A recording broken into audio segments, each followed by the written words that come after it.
Greetings, friends, and welcome to another edition of Moments in the Word. Today I want to talk to you about a cultural phenomenon that seems to be taking our society by storm. The fascination with the dead is at an all-time high. It is even evident in the entertainment choices that we make every day. One of the most popular television programs right now is a show that is entitled The Walking Dead.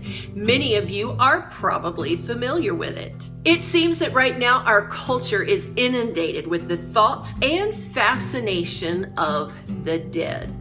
As a matter of fact, there are people that I know personally who have even conjured the dead, who have entered into a seance type meeting in order to seek spiritists who they feel can help them contact those who have crossed over to the other side. But did you know that the walking dead is actually a biblical concept?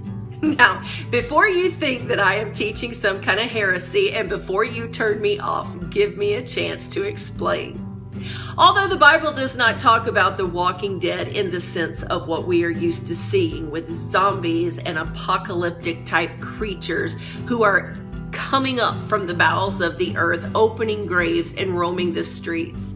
But it does talk about the walking dead, dead men walking around every day.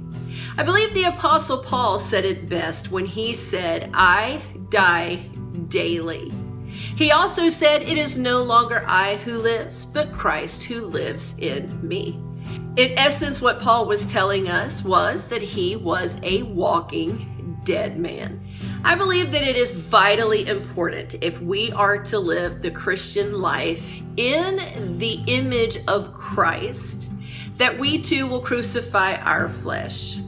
Jesus himself said that we must take up our cross and follow him, that we must deny ourselves if we are really going to live this life the way that he intends us to do. When we allow the flesh man inside of us to stay alive, and when we allow him to scream for his own way and to scream for things that satisfy him, it is very hard to then please Christ. Because the Bible tells us that the flesh and the spirit are in constant antagonism towards each other. They are in a constant battle. They are warring every day, and not at any point will the flesh desire what the spirit desires. The only way that we are going to live this life the way that Christ would have us to is to die and to crucify our flesh man, that our spirit may live. You know, I was thinking back a couple of years ago to what it actually means to be a walking dead man. I can remember the phrase that was made popular by those who are sitting on death row and inmates who have committed such heinous crimes that their penalty is death. And as they enter into that final phase before their execution, it is often heard through those hallowed halls of the prisons, "Dead man walking." And that got me thinking one day, you know, we all really are to be dead men walking. We are to be dead to ourselves. And just how can we know when we really are finally dead? Because many of us feel like we have crucified our flesh and we feel like we are walking dead every day. I think some of the tests that we can give ourselves is to evaluate, first of all, how much of our life is orchestrated and constructed around what benefits us. And we talked about that in further detail in last week's Moments in the Word. Also, it is easy to evaluate what some of our actions are, because dead men don't demand their way. Dead men are not selfish. Dead men don't beat their spouses. Dead men don't beat their children.